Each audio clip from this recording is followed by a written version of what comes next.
Hey everybody, it is Taylor of Summer Del Sol here. Thanks for joining me. Today I'm going to be tying up some loose ends. I messed up on my steering column. I'm so grateful for the Exocet community for showing me, hey, that needs to come down a little more. I had a sneaking feeling that was not quite where I needed it, so I'm going to fix that today and tie up some other loose ends as well.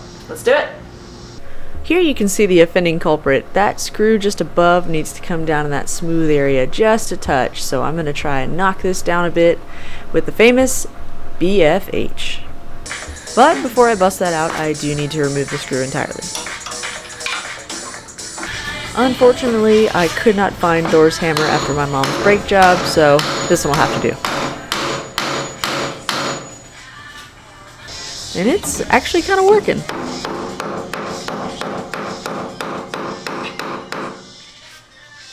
Unfortunately, I could only get it so far, so I thought I would remove this, disassemble, and see what was up.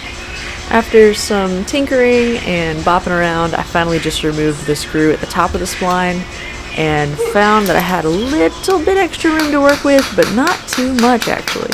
After additional bops, I took it a little too far. This made my life really hard. Thankfully, I was able to get that back in place, tightened it up with it as extended as I could possibly get it without moving that screw above another spline, and we'll see how it sits. Back into position, but I kept it loose because after installing it all the way, I saw that I did not have the slack I needed, so keep this loose while you're installing it to the rack, and you should have some good luck. Apologies for getting incredibly technical on you, but at this point, I jiggled it in place. Ho-ho! Much better. But I did have some concern that the screw might be touching those lower splines. It's hard to kind of visualize where that slick spot is in between those two splined areas. With that in place, I was able to remount the steering column. I'm curious to see what y'all think. It came up some after I reinstalled the steering column, but I think it's definitely in a better position than it was. Still TBD on this one, as I'm worried about it steering and kind of shifting that knuckle there. But moving on, I went ahead and plugged these two lines to try and get this steering rack all corked up. As you'll see, it was a bit of a struggle. So, trying other methods, knowing full well I had the wrong hose side, I attempted to use a table clamp, not on a table. It's genius. I'm truly the ultimate life form. Yep, yeah, that works. It's working. Clearly it's working. Not a hint of frustration is happening here. It's just pure success. Ho-ho, and look at that, it's mysteriously on. I don't want to talk about how long this took. Yeah, I'm gonna have to swap out this hose, it's not the right one. But for posterity and video editing schedule, here it is.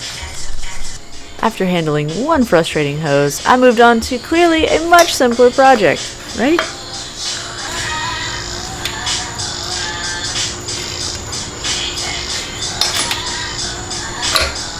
Hoses are actually the worst. They're terrible. Man, I forgot how much I hate hoses. Woo! I'm angry. It's completely futile because I've got to get hose clamps because I'm an idiot.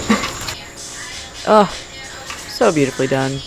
Totally not something I'm gonna have to redo. You know, I can't speak for her, but I'm starting to think that when Cardi B said, "There's some hose in the house," this is not what she was referring to. Oh my gosh, am I finally back to my brake bias module thingamajig? I'm finally gonna get this thing fully plumbed. I finally found some hard lines once more. I'll get into that later, but this will attach this to the master cylinder. I'll show you how all of this gets routed shortly. Thankfully, it's light enough that when you screw in the front line to the master cylinder, it holds itself up. Coming around to the right of the master cylinder, you can see where that secondary hard line routes around it. I ended up trading out the new component on the master cylinder because I couldn't get the old one off the brake line. But I know it came off a nice donor, so I'm not too worried about it. You'll see here there are some copper washers. You just want to make sure those do not fall off. They're hard to find. Ask me how I know. With those in place, I was ready to reinstall. It was a little bit of a struggle with this hard line, but eventually I got it where it needed to be. I wasn't kidding. The washers do not help. Alright, we are fully installed. You can see here where the front line connects to the front left of the master cylinder, and that back line loops around and behind to connect on the right side of the master cylinder. While I was already tinkering with the master cylinder, I figured now was as good a time as any to go ahead and reinstall this hose that connects to the brake booster. Definitely want to make sure I'm getting good power from the engine to send assistance to the braking system. I definitely didn't get the hoses reversed the first time. No faith. Yeah, I did it. With these two lines snugly in place, I'm ready to reattach the clamps. Here you can see the passenger front line that I need to connect to the brake bias system. This snakes up above and over the engine bay, where it will continue up and over to show eventually where I'll either need to trim it or position it in a way that will allow this to plug in to the position marked F. Speaking of, press F to pay respects to the hack job you're about to see. I went ahead and plugged in the main nozzle and wisely saved my mom a beer. You did save me a beer. I did! Is Labor Day weekend this weekend? Work's been a little crazy lately, so I'm still not quite sure what day it is, truthfully. That said, I went ahead and tested the hose.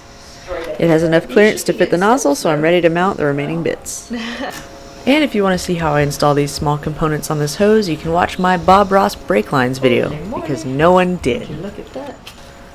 Next, I begrudgingly tightened it up. So ratchet. After sorting that, I had to dig around to find the rear brake line that I'll also need to connect. Now, I got away with not trimming the front passenger line, and I might get to that eventually, but this thing is a behemoth. But before I started cutting anything, I wanted to make sure I had this thing routed exactly as I wanted. My go-to strategy was basically doubling up these P-clips. Essentially, I was able to use a single screw on two different line holders. That helped prevent me from having to drill twice, which I've done more than once. Once again, I installed the nozzle first so I could see which direction it might work best in. With some trial and error, I decided to point it in this direction, but again, if you have advice, I'm happy to take it. The rear line, you can see that skinny one following up, pulls up right here. And I have it crisscrossed with the clutch line here, and then it comes up to meet the front passenger line, but it's going to live just under the front passenger line, so it's going to be this bottom one that I'm referencing for the rear brake line. With that routed, it's time to take off the little bits and tape up the line for surgery. Get that F button ready. Oh, that's got a lot of rims on it. Woo! Not looking, not looking, not looking.